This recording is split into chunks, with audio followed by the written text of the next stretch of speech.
Bismillahirrahmanirrahim. Alhamdulillahi rabbil alamin. Wassalatu wassalamu ala asyrafil anbiya'i wal mursalin wa ala alihi wa ashabihil mujahidin at-tahirin, amma ba'du. Saudara-saudara kaum muslimin rahimakumullah. Pada dasarnya agama adalah aturan. Orang yang beragama adalah orang yang hidup memakai aturan. Berbeda dengan undang-undang hukum pada umumnya, maka aturan agama ini tidak hanya berisi perintah dan larangan. Ia di samping berisi perintah juga berisi anjuran, pembolehan, pencelaan, dan larangan. Dalam bahasa yang lebih dikenal, perintah adalah sesuatu yang apabila dilaksanakan beroleh pahala, sedang apabila ditinggalkan mendapat sanksi dosa. Amalan semacam ini dinamakan amalan yang wajib. Sedangkan anjuran, sesuatu yang apabila kita kerjakan beroleh pahala, apabila kita tinggalkan tidak beroleh dosa. Amalan semacam ini dikenal dengan amalan sunnah. Pembolehan adalah sesuatu yang boleh saja, artinya boleh dikerjakan, boleh pula ditinggalkan, dan amalan semacam ini kita sebut dengan amalan mubah. Pencelaan adalah sesuatu yang berpahala jika ditinggalkan, tapi tidak berdosa manakala dikerjakan, dan ini dinamakan perbuatan yang makruh. Sedangkan larangan, sesuatu yang apabila dikerjakan beroleh dosa, apabila ditinggalkan beroleh pahala, dan amalan semacam ini lazimnya dinamakan amalan atau perbuatan yang haram. Kalau agama merupakan aturan, maka konsekuensinya tentu ia berisi perintah dan larangan. Apabila perintah dilaksanakan, maka Allah Subhanahu wa ta'ala memberikan balasan berupa pahala. Sedangkan apabila larangan yang dikerjakan, Allah pun akan memberikan ganjaran yang bernama dosa. Baik pahala maupun dosa adalah sesuatu yang abstrak, sesuatu yang tidak nampak, tidak kelihatan oleh pandangan mata yang zahir. Itu sebabnya barangkali di zaman materialistis seperti sekarang ini, orang kurang tergerak mengejar pahala dan malah kadang-kadang terangsang untuk berbuat dosa, karena pahala dan dosa sesuatu yang tidak kelihatan oleh pandangan mata yang zahir ini.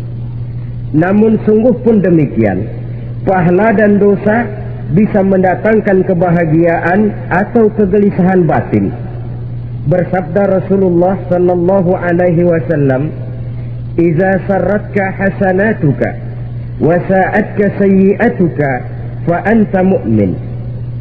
Apabila perbuatanmu yang baik menyebabkan engkau bahagia, apabila perbuatanmu yang baik menyebabkan engkau gembira, dan perbuatanmu yang jahat menyebabkan engkau jadi susah, itulah tanda bahwa di hatimu masih ada iman. Artinya, belum tentu orang yang berbuat baik merasa bahagia dengan kebaikan yang dikerjakannya. Dan tidak selamanya orang yang berbuat jahat sanggup menyesali perbuatan jahatnya. Oleh karenanya, apabila iman masih ada, apabila hati masih hidup, perbuatan yang baik menyebabkan orang gembira, perbuatan yang jahat menyebabkan orang susah dan gelisah hatinya. Ini mengandung pelajaran. Sekali kita berbuat baik, jangan sekali-kali menyesali kebaikan itu. Sebaliknya, satu kali kita melakukan kesalahan, hendaknya selalu menyesalinya.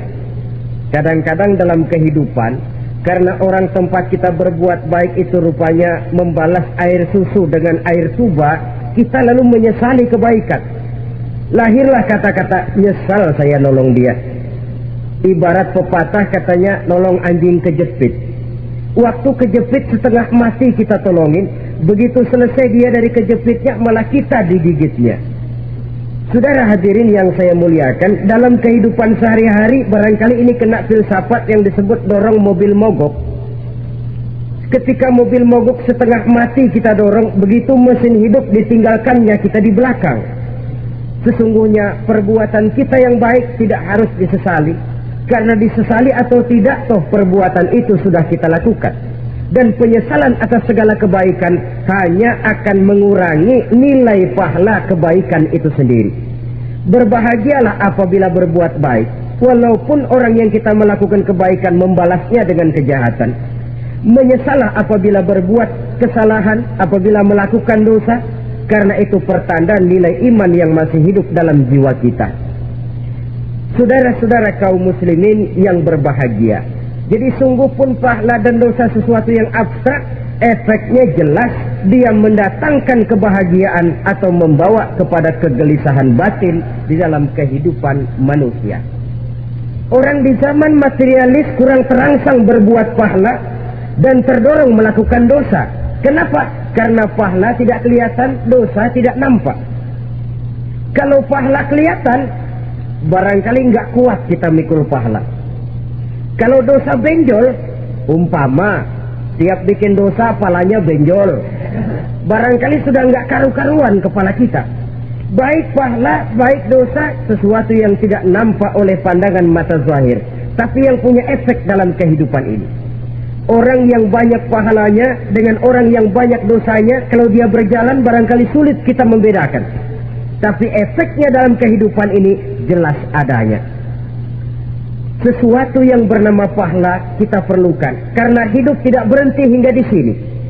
Sesuatu yang bernama dosa harus kita hindarkan, karena ada kelanjutan sesudah hidup yang sekarang ini, kehidupan dari satu pertanggungan jawab. Itu sebabnya Imam Ghazali dalam bahasa yang indah sekali berpesan, "Jadidis safinah fa innal bahra amir, wa khuziz zad fa inna safara ba'id." Perbarui selalu kapalmu, rawat, jaga baik-baik, dandani kapalmu, fa innal bahra amir, karena sesungguhnya lautan ini sangat dalam. Satu bahasa yang indah dari tamsil terhadap kehidupan. Perbaiki kapalmu karena lautan ini sangat dalam. Artinya jaga baik-baik hatimu, pelihara iman dan keyakinanmu, karena hidup ini bagaikan gelombang lautan. Tempo-tempo air tenang, tempo-tempo ombak menggila dan menggunung. Jaga iman baik-baik karena hidup penuh dengan cobaan dan ujian. Itu maksudnya. Wa khuzizat fa inna safara ba'id, dan bawa bekal yang banyak karena perjalanan hidup ini sangat panjang. Perjalanan ini sangat jauh. Kita kalau pergi keluar kota tentu saja membawa bekal. Makin jauh kota yang akan kita tuju, makin banyak bekal yang harus kita bawa.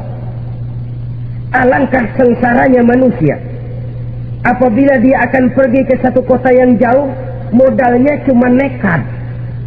Bagaimana nanti di sana sajalah. Tidak membawa bekal sebagaimana yang sewajarnya. Hal yang semacam ini senangnya sih belum tentu, keblangsak dan susahnya sudah kebayang. Itu dalam kehidupan di dunia ini. Bagaimana kalau sudah bicara tentang kehidupan yang akan datang? Karena sesungguhnya hidup ini merupakan satu perjalanan yang sangat panjang. Sejak kita tinggal di alam arwah, pada saat jasad belum lagi diciptakan Allah, ruh sudah diciptakannya lebih dahulu. Sampai kemudian kita pindah ke alam rahim, alam kandungan ibu, untuk kemudian berpindah kepada kehidupan dunia. Dari dunia ini kita pindah ke alam barzakh. Di sana tinggal kita 100 tahun mungkin, 100.000 tahun mungkin, 1 juta tahun mungkin, menunggu saat datangnya kiamat. Lalu dari alam barzakh pindah kita ke alam akhirat. Satu perjalanan yang sangat panjang. Alangkah malangnya, alangkah sengsaranya jika tahu kita begitu panjangnya perjalanan hidup ini, tidak ada bekal yang kita bawa. Artinya kesengsaraan, kesulitan yang bertali-tali sudah jelas akan menimpa kita. Kalau pergi kita keluar kota membawa bekal uang, membawa bekal makanan, apa bekal yang mesti kita bawa apabila kita kembali ke alam barzakh, kembali ke alam kubur, berkumpul di padang mahsyar di akhirat nanti? Nasi yang mau kita bawa, uang yang mau kita bawa, tentu tidak lagi, karena kehidupan materialis selesai di atas liang lahat. Bila masuk kita ke liang lahat, disitulah pahala dan dosa memegang peranan yang sangat penting.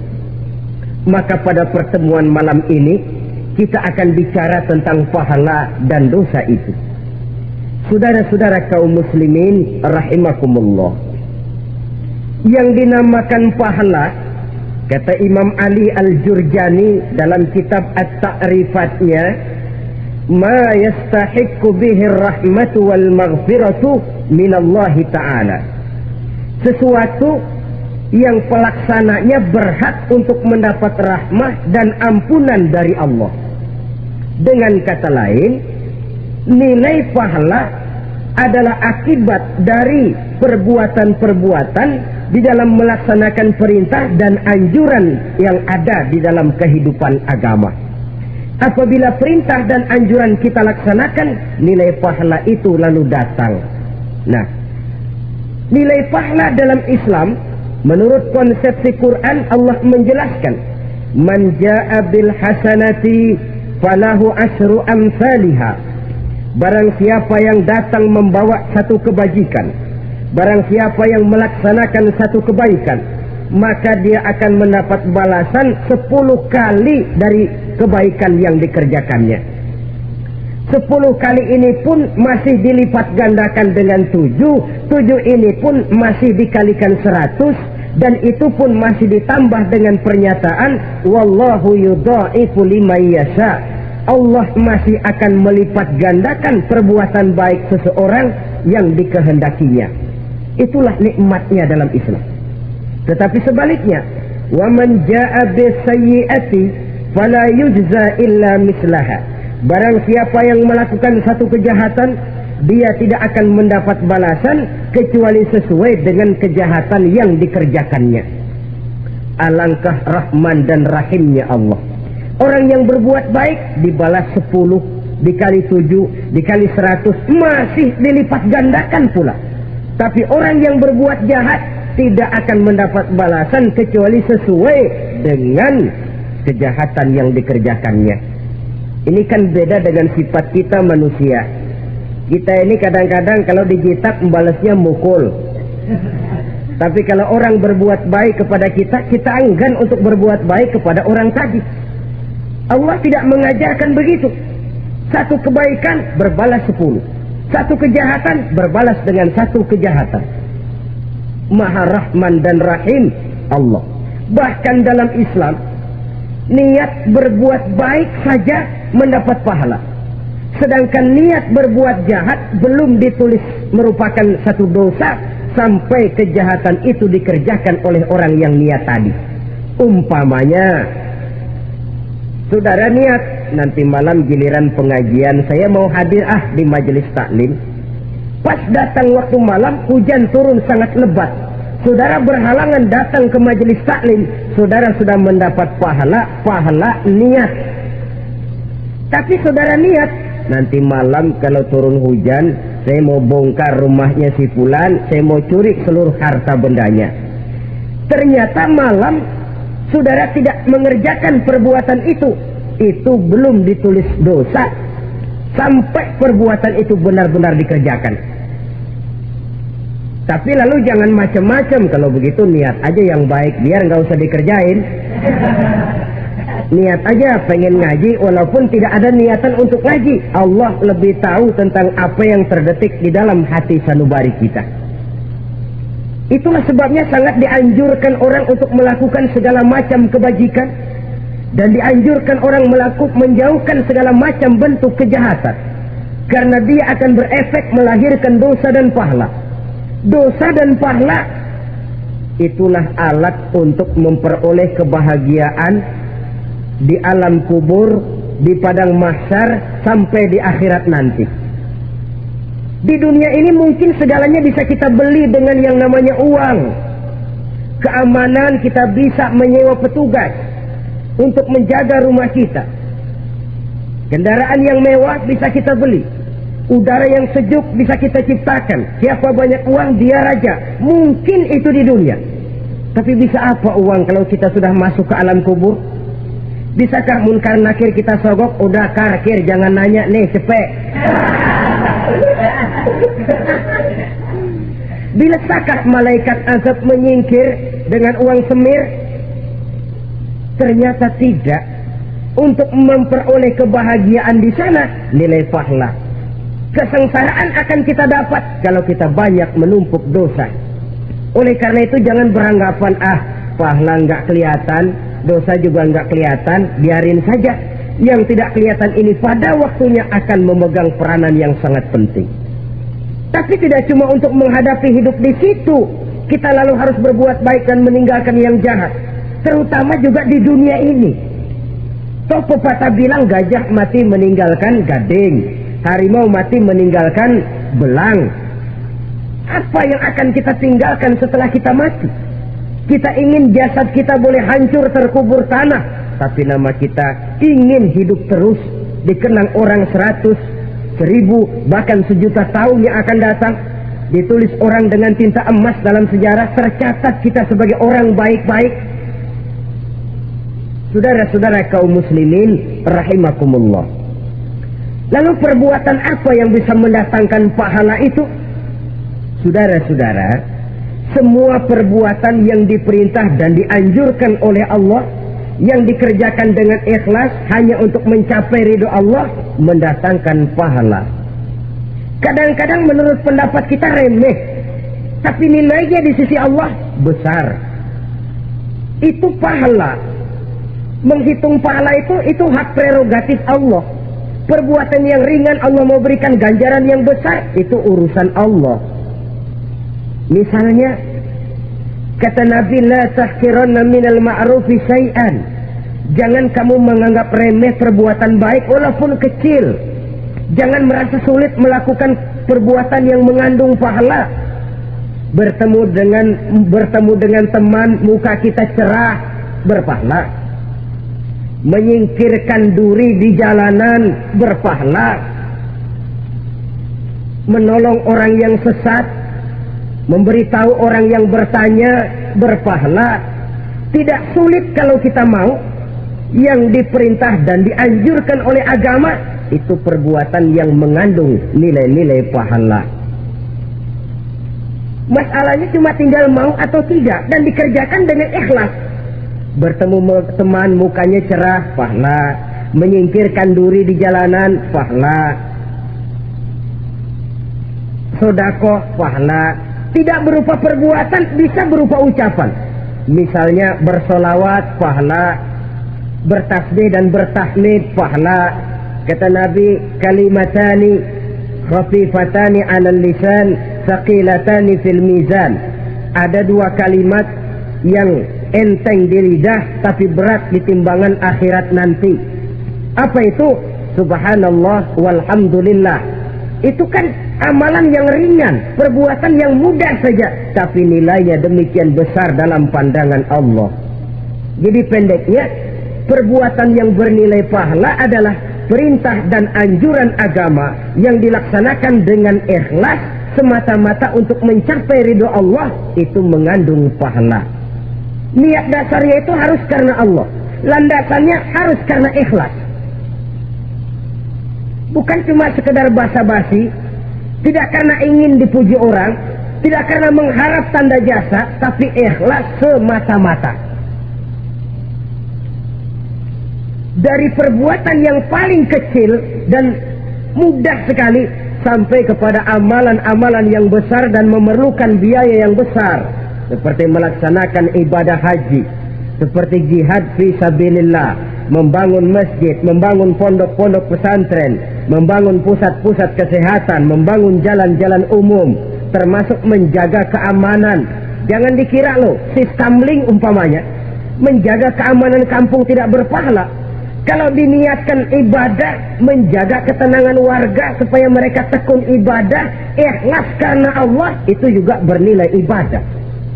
Keluar kita dari rumah, pergi pagi, pulang sore, peras keringat, banting tulang cari nafkah buat menghidupi anak istri kita. Kalau diniatkan ibadah, melaksanakan kewajiban sebagai kepala rumah tangga, membantu orang tua sebagai anak, itu juga perbuatan-perbuatan yang mengandung pahala. Yang terbaik sesuai dengan bidang kehidupan kita. Ada orang yang dinamakan abid, ahli ibadah, pahala yang paling baik bagi dia banyak-banyak tahajud, sembahyang malam, wirid, zikir, tasbih. Ada yang dinamakan orang alim, pahala yang paling baik buat orang macam ini mengajar, menyebarkan ilmu, mendakwahkan Islam. Ada yang disebut wali, pejabat pemerintah, petugas. Amalan pahala yang paling baik buat orang semacam ini melayani masyarakat, bekerja di bidangnya sesuai dengan profesinya.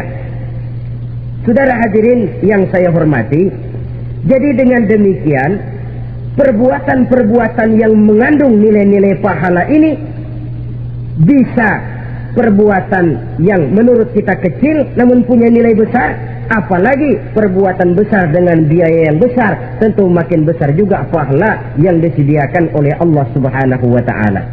Oleh karenanya, kalau kita bercermin dari ayat Quran, hidup ini kesempatan untuk berbuat baik. Huwallazi khalaqal mauta wal hayata liyabluwakum ayyukum ahsanu amala. Dialah Allah Tuhan yang telah memberikan hidup dan mati kepadamu untuk menguji kamu, siapa di antara kamu yang paling baik amal perbuatannya. Jadi tidak saya rinci, tapi cukuplah satu penjelasan global. Perbuatan yang berpahala adalah perbuatan melaksanakan perintah Allah atau anjuran Allah dengan dasar ikhlas, dengan tujuan untuk mencapai ridho Allah semata-mata. Lalu apa perbuatan yang mengakibatkan dosa itu? Saudara-saudara, dosa lahir akibat melakukan larangan Allah atau mengerjakan yang dicelaknya. Nah, para ulama ada yang membagi dosa itu menjadi dua bagian. Ada dosa-dosa kecil, ada dosa-dosa besar. Tetapi sebenarnya ditinjau dari segi hakikatnya, kalau sudah melakukan satu kesalahan yang mengakibatkan dosa, jangan dilihat besar dan kecilnya, tapi kepada siapa dosa itu kita kerjakan. Sebab kalau dosa kita anggap satu yang kecil, orang akan terangsang untuk mengerjakan yang kecil-kecil saja. Sehingga dengan demikian, yang kecil pun akan menjadi besar kalau ditumpuk-tumpuk. Sedangkan yang besar bisa saja menjadi kecil kalau selalu diiringi dengan permohonan ampun kepada Allah. Itu sebabnya para ulama sufi, orang-orang tasawuf mengatakan la saghair ma'al istimrar wa la kabair ma'al istighfar.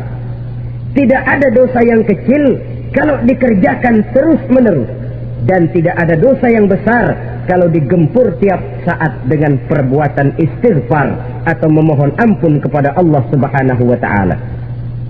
Cuma saja pada umumnya, karena dosa-dosa kecil itu lebih mudah taubatnya, dan ada janji Nabi, barang siapa yang meninggalkan dosa-dosa besar akan diampuni dosa-dosanya yang kecil-kecil.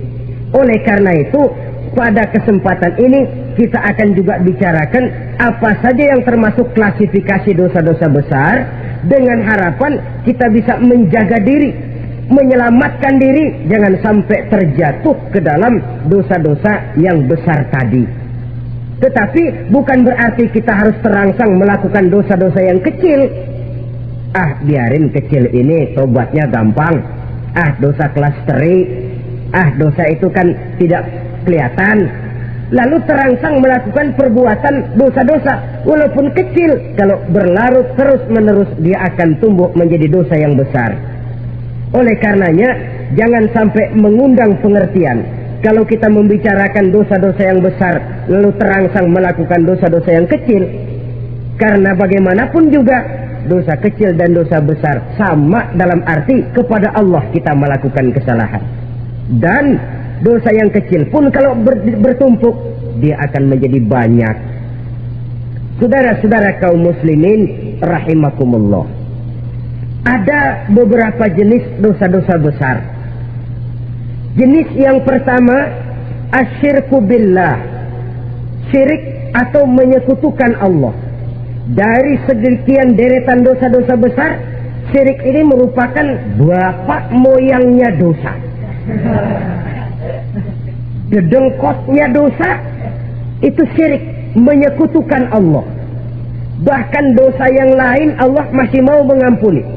Tapi kalau sudah syirik, menyekutukan Allah, itu sudah satu dosa yang tidak berampun sama sekali.